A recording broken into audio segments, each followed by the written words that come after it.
ఈ నెల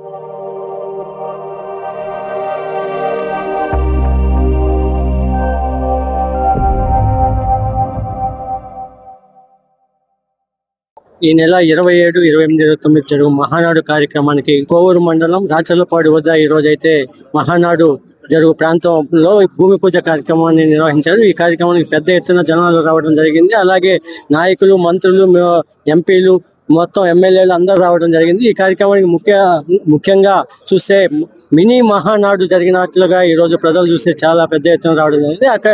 అదేవిధంగా ఈరోజు ఆనం రామనారాయణరెడ్డి కుమార్తె ఆనం కైవల్యారెడ్డి గారు కూడా ఇక్కడ వచ్చున్నారు. వారిని అడిగి చేస్తున్నాం. మేడం చెప్పండి, ఈరోజు మహానాడు కార్యక్రమానికి ఇంత పెద్ద ఎత్తున, ఈరోజు భూమి పూజ కార్యక్రమానికి ఇంత పెద్ద ఎత్తున జనాలు రావడం జరిగింది. మహానాడు జరిగే రోజు ఇంకా ఎంత పెద్ద ఎత్తున రావచ్చు అనుకుంటున్నాను? ఈరోజు భూమి పూజ జరిగింది మహానాడు ప్రోగ్రామ్ కి. సో 27, 28, 29 3 రోజులు తెలుగుదేశం పార్టీ 44 వసంతాలు పూర్తి చేసుకున్న తర్వాత ఇది నెల్లూరు జిల్లాకి రావడం అనేది ఒక చరిత్రలో మొదటిసారి జరగబోతుంది. అట్లాగే అందరం ఇప్పుడున్న తెలుగుదేశం శాసనసభ్యులు, మంత్రులు, పార్లమెంట్ సభ్యులు అందరం కలిసి, తెలుగుదేశం కార్యకర్తలు అందరం, అభిమానులు అందరం కలిసి దీన్ని పెద్ద ఎత్తున సక్సెస్ చేయాలని అందరం కృషి చేస్తున్నాం. అలాగే మన అధ్యక్షుల వారితో అందరం కలిసి దీంట్లో పార్టిసిపేట్ చేసి అందరం బాగా దీన్ని ముందుకు తీసుకెళ్లాలని ప్రయత్నిస్తున్నాము. ఈరోజు భూమి పూజ జరిగింది, చాలా బాగా జరిగింది. అందరూ వచ్చారు, చాలా మంది వచ్చారు. ఈ భూమి పూజకి ఎంతమంది వస్తే రేపు జరగబోయే 3 రోజుల కార్యక్రమానికి ఎంతమంది వస్తారనేది మీ ఊహకే వదిలేస్తున్నాము. ఎందుకంటే నెల్లూరు జిల్లాలో ఏ కార్యక్రమం జరిగినా ఇప్పటి వరకు అది ఫెయిల్ అయ్యిందనేది లేదు చరిత్రలో.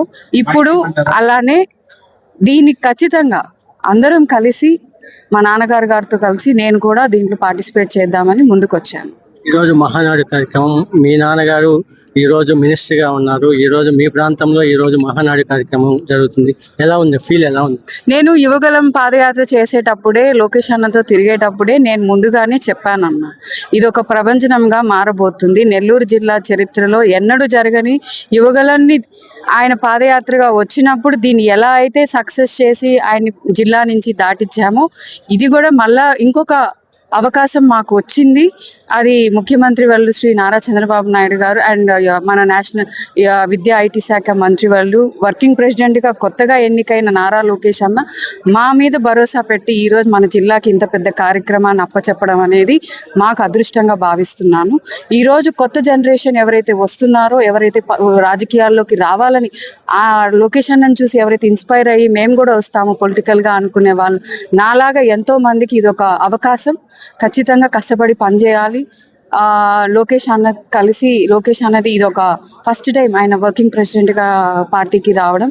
దీన్ని ఖచ్చితంగా గ్రాండ్ సక్సెస్గా చేసి ఆయన్ని బాగా చూసుకోవాలనేదే మా కోరిక. ఈరోజు ఆనం కుటుంబం అంటే ఒక చరిత్ర ఉంది. అది జిల్లాలోనే కాదు, రాష్ట్ర స్థాయిలో కూడా ఆనం కుటుంబం అంటే ఒక ప్రత్యేక ప్రాధాన్యత కూడా ఇస్తారు ప్రతి ఒక్కరు కూడా. ఈరోజు ఆనం కుటుంబంలో ఎంతోమంది మీ మీ బాబాయిలు కానీ, మీ చిన్నాన్నలు కానీ, పెద్దనాన్నలు కానీ, మీ నాన్న కానీ మినిస్టర్లుగా, ఎమ్మెల్యేలుగా చేశారు. ఈరోజు రాజకీయ వారసురాలుగా నెక్స్ట్ మీ పేరు వినిపిస్తుంది. ఎలా ఉంటుంది? నిజమే అంటారు?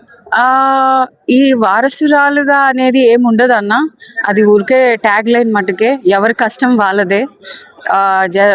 జనంలోకి పరిచయానికి ఫలానా అనేది ఒకటి ఉంటుంది తప్పితే నేను ఎట్లా చేస్తాను, నేను ఎలా వాళ్ళని దగ్గర తీస్తాను అనేది నా మీద ఆధారపడి ఉంది. ఇక్కడి నుంచి దీన్ని ఎలా కంటిన్యూ చేస్తాను అనేది నా మీద ఆధారపడి ఉంది. సో ఖచ్చితంగా నాన్నగారి సూచనలతో, నాన్నగారు చెప్పినట్టు విధంగా ఆయన్ని చిన్నప్పటి నుంచి చూస్తున్నాను కాబట్టి ఆయన దిశలోనే నేను కూడా ముందుకు సాగుతాను. 2029లో ఎమ్మెల్యేగా మిమ్మల్ని చూడవచ్చు అంట? అది నా చేతుల్లో లేదన్నా. మా ముఖ్యమంత్రి వాళ్ళు శ్రీ నారా చంద్రబాబు నాయుడు గారు అండ్ మన విద్యా ఐటీ శాఖ మంత్రి వాళ్ళు, national working president Nara Lokesh గారి మీద అండ్ మా నాన్నగారి మీద డిపెండ్ అయి ఉంటుంది. నేను అధ్యక్ష అంటానా లేదా అనేది నాకు తెలియదు.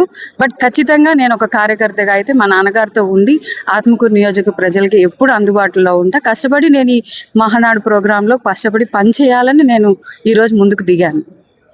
ఈ జిల్లాలో ఉన్నారు.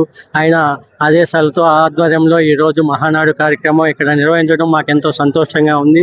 అయితే ఫ్యూచర్లో ఎమ్మెల్యేగా నిలబడాలనుకున్న కైవేల్ గారు, అది నా చేతుల్లో లేదు, మా ముఖ్యమంత్రి గారు అలాగే ఐటీ మంత్రి లోకేష్ గారి చేతుల్లో ఉంది.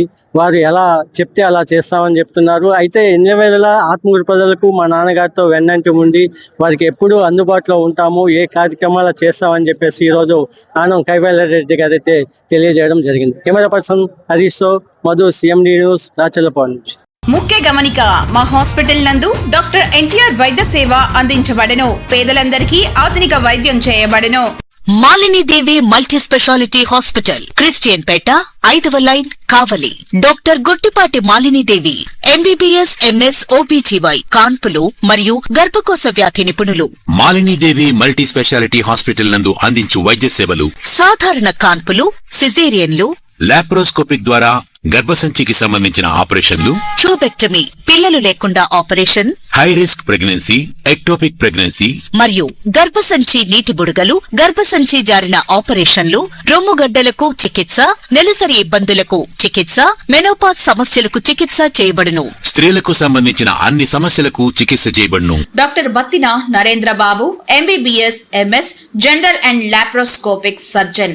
లాప్రోస్కోపిక్ ద్వారా అపెండిసెక్టమీ, 24 గంటల కడుపు నొప్పికి చికిత్స, హెర్నియా మరియు పిత్తాశయంలో రాళ్లు తీయబడెను. వరి బీజం, హెర్నియా, నరాలు ఉబ్బడం, హైడ్రోసెల్, థైరాయిడ్ ఆపరేషన్లు చేయబడెను. Malinidevi multi speciality hospital, Christian పేట, 5వ లైన్, కావలి. ఫోన్ నంబర్స్ 9398665676 మరియు 08626245167.